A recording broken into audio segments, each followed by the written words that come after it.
سورہ صاد آغاز سے اعوذ باللہ من الشیطان الرجیم بسم اللہ الرحمن الرحیم صاد والقرآن ذی الذکر بل الذین کفروا فی عزت و شقاق۔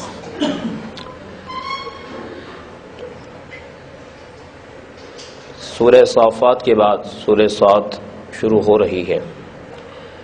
سورہ صافات میں یہ بتایا گیا تھا کہ متکبر لوگ جب ان کے سامنے کلمہ پیش کیا جاتا تھا، دین حق کو پیش کیا جاتا تھا تو وہ انکار کرتے تھے۔ اس صورت میں وجہ بیان کی جا رہی کہ انکار کی وجہ کیا تھی۔ ان کی اندر جو بڑائی تھی، بڑائی کا جذبہ تھا، خود پسندی تھی، وہ ان کے لیے آڑے آ گئی اور وہ نبی علیہ الصلوۃ والسلام سے فائدہ نہ اٹھا سکے۔ تمہیداً ایک بات عرض کروں گا، بزرگان دین نے لکھا ہے کہ دو چیزیں ہیں جو انسان کو تباہ کرتی ہیں، دین میں بھی دنیا میں بھی۔ ایک ہے مال کی محبت، مال نہیں، مال تباہ نہیں کرتا، مال کی محبت۔ دونوں میں فرق ہے کہ آپ کی جیب میں 1 ارب روپیہ ہو، کوئی حرج والی بات نہیں، لیکن اگر آپ کے پاس 100 روپیہ ہے لیکن دل 100 روپے کی محبت سے بھرا ہوا ہے تو یہ آپ کے لیے ہلاکت۔ مال برا نہیں، نعم المال الصالح للرجل الصالح، جناب رسول اللہ صلی اللہ علیہ وسلم کا ارشاد پاک ہے کہ اچھے دیندار آدمی کے لیے، بندہ خدا کے لیے مال ڈھال ہے، اچھی چیز ہے۔ اس لیے اسلام اس کے خلاف نہیں ہے کہ نہیں گاڑی نہیں ہونی چاہیے، بنگلہ نہیں ہونا چاہیے، اعلیٰ مکان نہیں ہونا چاہیے، نہیں، کوئی حرج نہیں، لیکن دینداری خراب نہیں ہونی چاہیے۔ اس لیے مال کی محبت چیک کرنی چاہیے، جیسے تھرمامیٹر سے بخار چیک کرتے کہ میرے اندر مال کی محبت کتنی ہے۔ یہ نہیں کہ میرے پاس مال کتنا ہے، مال جتنا بھی ہو، محبت کتنی ہے۔ جس آدمی کے دل میں 1 روپے کی بھی محبت ہے وہ اللہ کا ولی نہیں بن سکتا، ولی نہیں بن سکتا، چاہے وہ بیچارہ غریب آدمی ہو، اتنا بڑا سیٹ ہو، لیکن دل پاک ہو، وہ اللہ کا ولی بن سکتا ہے۔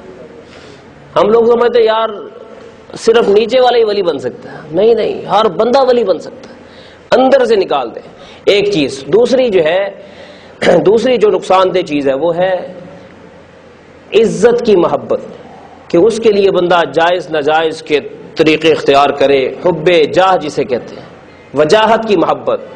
یہ حب جاہ بڑی عجیب چیز ہے، اسی کو تکبر کہا جاتا ہے۔ کہتے ہیں کہ شیطان کو نفس نے جو گمراہ کیا، اس کے نفس میں ایک مرض تھا، وہ کیا؟ تکبر۔ شیطان کو تکبر اتنا خطرناک مرض ہے کہ یعنی شیطان نے اپنے آپ کو رب سے ہی ٹکرا دیا، اللہ سے ٹکر لے لی۔ کیا؟ تکبر آ گیا۔ اس لیے زندگی میں چیک کرنا چاہیے کہ میرے اندر یہ کینسر تو نہیں۔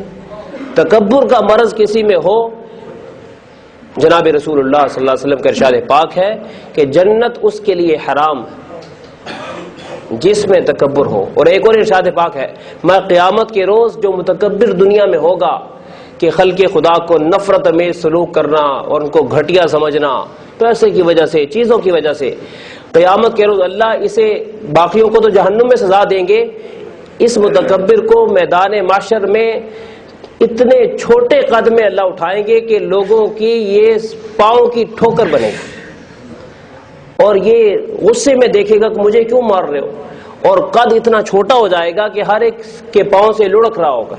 یہ پوچھے گا کہ یا اللہ دنیا میں تو میرا قد ایسا نہیں تھا، آپ نے تو مجھے بڑا قد دیا تھا۔ جواب میں فرشتے کہیں گے یہ تیرے تکبر کی وجہ سے تو رب کی نظر میں گر گیا تھا، آج وہ حقیقت تجھے دکھائی جا رہی ہے کہ تو اللہ کی نظر میں اتنا گھٹیا تھا۔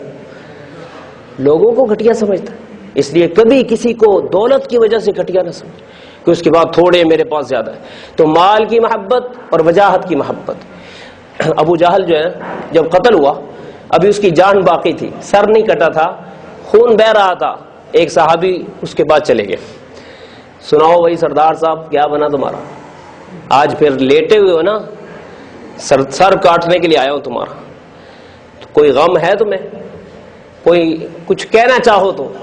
غزوہ بدر والے دن تو ابو جہل کہنے لگا مجھے ایک ہی افسوس ہے، افسوس اس بات کا کہ میں اتنا بڑا عزت والا سردار تھا، مجھے 2 بچے ہی مار گئے، مجھے یہ بس غم کھائے جا رہا ہے. دماغ دیکھیں ابھی تک. وہ معاذ معوض نے قتل کیا تھا نا, تو بچے ہی مار گئے مجھے, تو مجھے یہ بڑا غم کھائے جا رہا ہے. مر رہا ابھی کا سر کٹنا اس کا. ان کا اچھا تیرا سر کاٹنے کے لیے میں آیا ہوں, کچھ کہنا ہے تو کہو. کہ یار سر تو کاٹو, تکلیف تو ہونی ہے, ذرا گردن کے کو نا سینے کی طرف سے کاٹنا, تاکہ بعد میں جب تم سارے سر رکھو تو وہاں پتہ تو چلے کہ سردار کا سر. یعنی مرتے مرتے بھی اندر تکبر نہیں نکلتا بندے کے. اتنا مشکل ترین علاج ہے اس کا. اس لیے بڑا خوش قسمت ہے جس میں تواضع. اور ہم جس نبی کا کلمہ پڑھتے ہیں جناب رسول اللہ صلی اللہ علیہ وسلم کا, اتنی تواضع تھی کہ آقا علیہ السلام جب مدینہ منورہ میں تشریف لایا کرتے, بچے راستہ روک لیا کرتے, ہم تو آپ کو جانے نہیں دیں گے, پہلے آپ ہمیں بٹھائیں. تو آپ علیہ السلام کی سواری پر سارے بچے بیٹھ جاتے. آپ علیہ السلام ان کو سینے سے لگاتے, باہوں میں لیتے, پیار دیتے, لے کے جاتے. آج تھوڑا سا مال آ جاتا نا, بیوی کو ڈانٹتے, بچے پیچھے رکھ, ہاتھ تو آپ لینا دے, مجھے ہاتھ لگا رہے. بچوں کو پیار ہی نہیں کرتے صحیح. گھر والی کو عزت نہیں دیتے کیونکہ میں سیٹ ہوں, میں اور شادی بھی کر سکتا ہوں. یہ نخوت آ جاتی ہے, تکبر آ جاتا ہے. کس بات کا تکبر کرتے ہو؟ تیرا کیا کمال ہے, رب نے دیا ہے. اس لیے بیوی کے ساتھ گھٹیا گفتگو, بچوں کو دور دور رکھنا, یہ ہمارے نبی نے ہمیں نہیں سکھایا. اس لیے گھر میں اچھے فرد بن کے رہیں, اور ہر ایک کے لیے, دوستوں کے لیے اچھا دوست بن کے رہیں. تو اتنی تواضع تھی. عدی ابن حاتم کہتے ہیں کہ میں ابھی مسلمان نہیں ہوا تو میں دیکھ رہا تھا کہ یہ نبی ہیں یا بادشاہ ہیں. تو میں نے دیکھا کہ ایک عام سا آدمی وہ آیا اور آ کر کہنے لگا میں نے آپ سے علیحدہ بات کرنی ہے. تو آپ علیہ السلام ان کے ساتھ علیحدہ ہوئے. وہ ایک علیحدہ کونے میں لے گیا. جب تک وہ بات کرتا رہا حضور توجہ سے بات سنتے رہے. تو میں اس وقت دیکھے کہا کہ یہ بادشاہت نہیں, یہ خدا کی نبوت, کیونکہ اتنی عاجزی بادشاہ میں نہیں آ سکتی. وہ کہتا چلو چل بس کر, تیری تو ختم ہی نہیں ہو رہی. تو عاجزی میرے نبی کا خاصہ, ہم امتی ان کے ہیں, ہمیں عاجز مزاج بننا چاہیے, سادگی مزاج میں لانی چاہیے. اعلیٰ پہنے, اچھا پہنے, نخوت نہ آنے دے, تکبر نہ آنے دے. لباس اچھا ہوا تو ہم کہتے نہیں ہم بھی اعلیٰ ہوئے. اس لیے اللہ تعالیٰ کے ہاں اعلیٰ وہ ہے جو تقوی میں اعلیٰ, اعمال صالحہ میں اعلیٰ, تہجد کے اندر اٹھنے میں پہل کرنے والا, بندوں کی مخلوق خدا کی خدمت میں آگے بڑھنے والا. تو تکبر ایک ایسا کینسر ہے جو بندے کو قرآن سے فائدہ نہیں اٹھانے دیتا, یعنی ہدایت نہیں ملتی. اب نبی علیہ السلام سے بھی ابو جہل کو ہدایت نہیں ملی, اندر میں تکبر کا کینسر تھا. یہ کینسر ایسا ہے جو ایمان جیسے صحت مند جذبے کو اندر نہیں آنے دیتا. تو اس لیے اس صورت میں یہ بتایا گیا کہ ان کے تکبر نے ان کو محروم رکھا, وگرنہ حضور علیہ السلام کا جو چاند بدر منیر چمک رہا تھا ہدایت کا, کمی کوئی نہیں تھی اس میں, لیکن ان کا تکبر ان کے لیے رکاوٹ بن گیا. آج ہم بھی چیک کریں, اپنا جائزہ لیں کہ کہیں بھی کوئی آج تکبر تو نہیں ہمیں کھایا جا رہا کہ نہیں یار دین کی بات کرنی ہے تو کوئی میرے پاس آئے, میں کیوں کسی کے پاس جا کے بیٹھوں. آج ایک تکبر کی علامت یہ بھی بن گئی, وہ کہتے یار ٹی وی پر میں ترجمہ بھی سنتا ہوں, تفسیر بھی سنتا ہوں, یہاں کوئی آسمان سے کوئی نئی چیز تھوڑی ہوتی ہے. کیوں؟ اس لیے کہ کسی کے مسجد میں جا کر دری پر بیٹھ کر اللہ کے دربار میں بیٹھ کر بیٹھنا ہے تو عاجزی کی بات ہے. تو اس لیے آپ حضرات خوش قسمت ہیں کہ اللہ توفیق دے رہا ہے, میں بھی خوش قسمت ہوں, اللہ مجھے توفیق دے رہا ہے. تو اس لیے یہ تو اصل میں اپنے لیے ہے, سب کے لیے. اس لیے کبھی بھی اس چیز کو بوجھ نہ بنائیں اور اسے سعادت سمجھیں.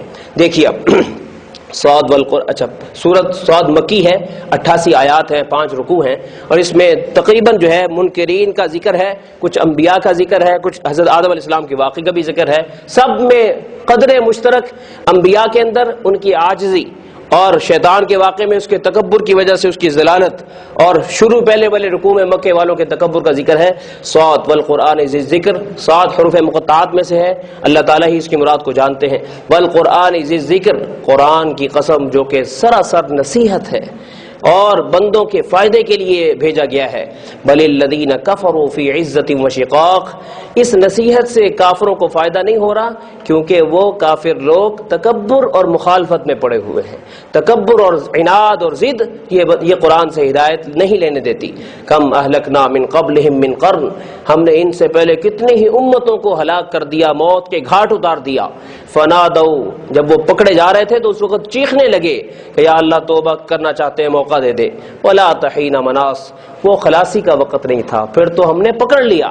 جب ہم کسی کا وقت پورا کر دیتے پھر ہم چانس نہیں دیا کرتے، پہلے موقع دیتے رہتے ہیں۔ حدیث شریف آتا ہے ہر رات کو فرشتے کی ڈیوٹی ہے کہ آواز لگاؤ میرے بندو جن جن کی ابھی موت نہیں آئی میں رب تمہاری توبہ کا انتظار کر رہا ہوں۔ ہر روز اعلان ہوتا ہے، ہم خواب غفلت میں پڑے ہوتے ہیں، ہمیں مزہ ہی نہیں آتا، ہم تہجد پڑھنے میں مصلی پہ آنے میں کہتے ہیں یار نہیں بس چھوڑو۔ ہر روز آواز لگتی ہے، ہر دن میں آواز لگتی ہے۔ کون ہے جو رب کو منانا چاہتا ہے؟ رب ماننا چاہتا ہے۔ اس لیے دوستو دن میں بھی روزانہ توبہ، رات میں بھی توبہ کی عادت ڈالنی چاہیے تاکہ روزانہ کی توبہ بندے کو پاک صاف رکھتی ہے۔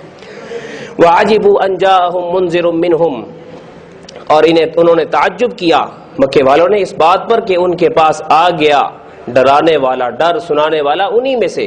وَقَالَ الْكَافِرُونَ هَذَا سَاحِرٌ كَذَّابٌ، منکرین نے کہا یہ تو ایک جھوٹا معاذ اللہ جادوگر ہے۔ کیا مطلب؟